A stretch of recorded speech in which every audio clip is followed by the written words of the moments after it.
السلام علیکم دوستو، مرنے کے بعد کیا ہوتا ہے؟ ہم میں سے اکثر لوگوں کے من میں یہ سوال رہتا ہوگا کہ آخر مرنے کے بعد ہوتا کیا ہے؟ ایسا تو ہے نہیں کہ موت آئی بس کہانی ختم۔ ظاہر سی بات ہے، انسان جب پیدا ہوتا ہے، مرتا ہے، تو اس کے بعد بھی کچھ نہ کچھ ہوتا ضرور ہوگا۔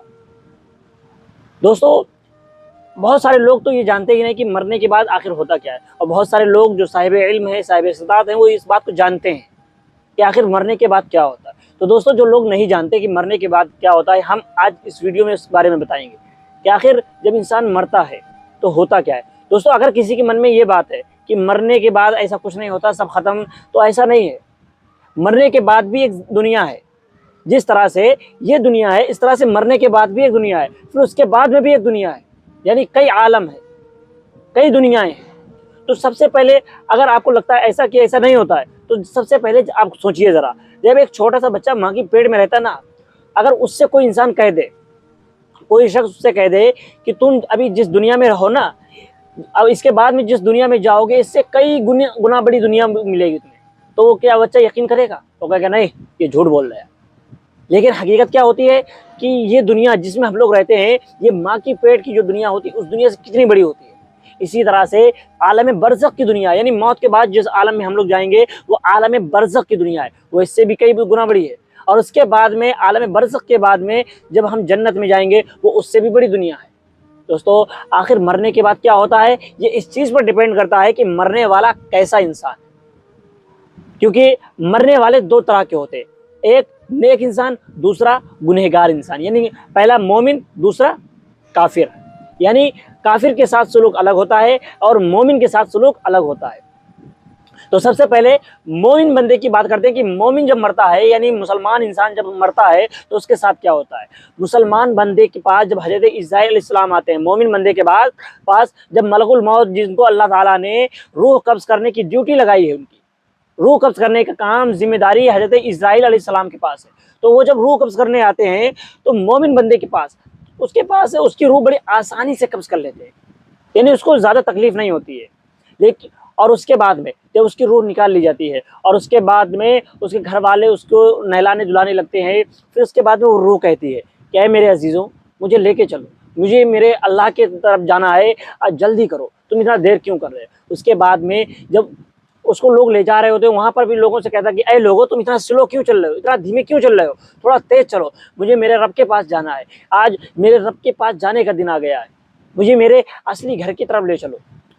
اور اس طرح سے جب وہ قبرستان میں لٹایا جاتا ہے، قبر میں دفن کیا جاتا ہے، ابھی لوگ اس کو دفن کرنے کے بعد میں 40 قدم بھی نہیں گئے ہوتے ہیں، اتنے میں وہاں پر دو فرشتے آتے ہیں، منکر اور نکیر، یعنی دو فرشتے آتے ہیں، یہ مردے سے سوال کرنے کے لیے آتے ہیں۔ جب وہاں پر قبر میں آتے ہیں، اور اس کے بعد میں اس سے سوال ہوتا ہے، اس سے سوال و جواب ہوتے ہیں، اس سے پوچھا جاتا ہے اے بندے خدا، بتا تیرا رب کون ہے، مر رب کا، تیرا رب کون ہے۔ بندہ اگر مومن، جب بندہ مومن ہے تو اس کا جواب ہوتا ہے کہ میرا رب اللہ ہے، وہی ہے جس نے سارے عالم کو بنایا تھا، وہی ہے جو دونوں جہان کا مالک ہے، وہی ہے جو ہم سب کو پیدا کرنے والا ہے، وہ میرا رب ہے، وہ تمام جہانوں کا رب ہے۔ مومن بندہ جواب دیتا ہے کہ وہ میرا رب اللہ ہے، وہی ہر چیز کا مالک ہے۔ اور اس کے بعد پوچھتے ہیں تیرا دین کیا ہے، یعنی تیرا دین کیا ہے۔ تو بندہ مومن بندہ ہوتا ہے، وہ جواب دیتا ہے کہ میرا دین اسلام ہے، میرا دین اسلام ہے، میرا دین اسلام ہے۔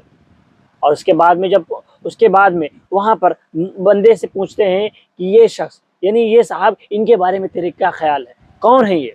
تو بندہ مومن ہوتا ہے، وہ کہتا ہے کہ یہ اللہ کے رسول ہے، یہ ہم سب کے آقا محمد صلی اللہ علیہ وسلم ہے، اللہ کے بندے ہیں اور اس کے رسول ہیں۔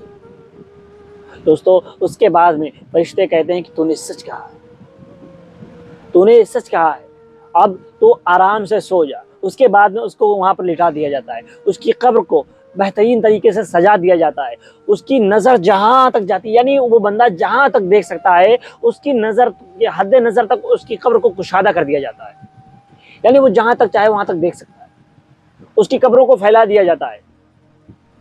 اور قبر میں جب بندے کو لٹایا جاتا ہے، قبر بھی اس سے کہتی ہے، نیک بندہ جب اس کے اندر لٹایا جا رہا ہوتا ہے تو قبر کہتی ہے کہ اے بندہ مومن، تو ہاں، تیرا آنا مبارک ہے، تیرے آنے سے مجھے خوشی ہوئی ہے، تو جب زمین پر چلتا تھا تو مجھے خوشی ہوتی تھی، میں تیرے آنے کا انتظار کرتی تھی، آج تو میری باہوں میں آیا ہے تو آرام سے سو جا، یہ قبر کہتی ہے۔ اور اس کے بعد میں اس کے لیے جنت کی کھڑکی کھول دی جاتی ہے، جنت سے اس کے لیے ٹھنڈی ٹھنڈی ہوائیں آتی رہتی ہیں۔ اس طرح سے مومن بندہ قبر میں آرام فرماتا ہے اور اس کی روح عالم برزخ میں ہوتی ہے۔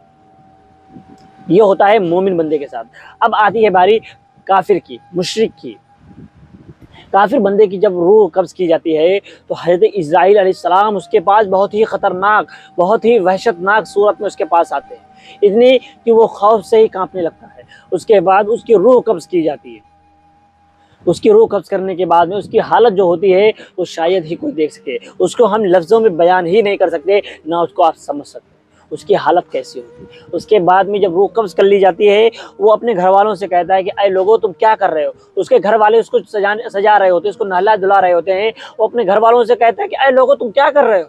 یہ میرے بیوی بچے ہیں، مجھے ان کے پاس سے مت لے جاؤ، مجھے ان سے جدا مت کرو، یہ میرا گھر ہے، یہ میرا پیسہ ہے، یہ میرا مال و دولت ہے، مجھے ان سے دور کہاں لے جا رہے ہو؟ لیکن کوئی بھی اس کی آہو پکار نہیں سنتا ہے۔ پھر اس کو قبر میں لے جایا جاتا ہے۔ قبر کہتے کہ میں تیرا مدت سے انتظار کر رہی تھی، تیرے آنا نامبارک ہو، تو جب میری زمین پر چلتا تھا، تو مجھ پر جب چلتا تھا تو سب سے زیادہ ناپسند مجھے تو ہی تھا۔ اس کے بعد میں جب کافر کو قبر میں لٹایا جاتا ہے اور لوگ اس کو دفن کر کے کچھ ہی دور گئے ہوتے ہیں تو فرشتے سوال کرنے کے لیے آتے ہیں، اس سے پوچھتے ہیں مر ربک؟ وہ کہتا ہے میں نہیں جانتا، مجھے نہیں پتا، کیونکہ وہ کافر ہوتا ہے۔ اس کے بعد پوچھتے ہیں تیرا دین کیا ہے؟ وہ کہتا ہے میں نہیں جانتا۔ وہ کہتے ہیں کہ یہ شخص جو ان کے بارے میں تیرا کیا خیال ہے؟ وہ کہتا ہے میں نہیں جانتا۔ تو اللہ وحی ہوتی ہے، ندا آتی ہے، اس کی طرف ندا ہوتی ہے، اس نے جھوٹ کہا، اور اس کے لیے آگ کا بستر بچھا دیا جائے اور جہنم کی کھڑکی اس کے لیے کھول دی جائے، اور اس کے بعد میں اس کے اوپر عذاب ہونا شروع ہو جاتا ہے۔ اس کو قبر اتنی تیزی سے دباتی ہے کہ اس کی آپس میں پسلیاں ایک دوسرے میں پیوست ہو جاتی ہیں، اس طرح سے اس کی پسلیاں ایک دوسرے میں پیوست ہو جاتی ہیں، یہ حال ہوتا ہے اس کا۔ اور اس کے بعد میں اس کی قبر میں جہنم کی کھڑکی کھول دی جاتی ہے اور جہنم کی ہوائیں آنے لگتی ہیں۔ اس کے بعد اس پر یوں ہی عذاب ہوتا رہتا ہے۔ اس نے جو جو ظلم کیے ہوتے ہیں لوگوں پر، جو جو گناہ کیے ہوتے ہیں، اس کا ایک ایک کا حساب ہونا شروع ہو جاتا ہے۔ یہ ہوتا ہے کافر کے ساتھ۔ دوستو اس لیے ہمیں چاہیے کہ جب تک ہم زندہ ہیں نیک عمل کر لیں، کیونکہ مرنے کے بعد ہم خود بھی محتاج ہوں گے کہ کاش ہم نے نیکیاں کی ہوتی، گناہوں سے توبہ کی ہوتی۔ آج ہم زندہ ہیں، ہمیں چاہیے کہ ہم اللہ سے توبہ استغفار کریں، اپنے گناہوں کی معافی طلب کر دیں، اللہ سے دعا کریں کہ اللہ ہمارے گناہوں کو معاف کرے۔ دوستو اللہ تعالیٰ سے دعا کریں کہ اللہ تعالیٰ کہنے سننے سے عمل کرنے کی توفیق عطا فرمائے، آمین۔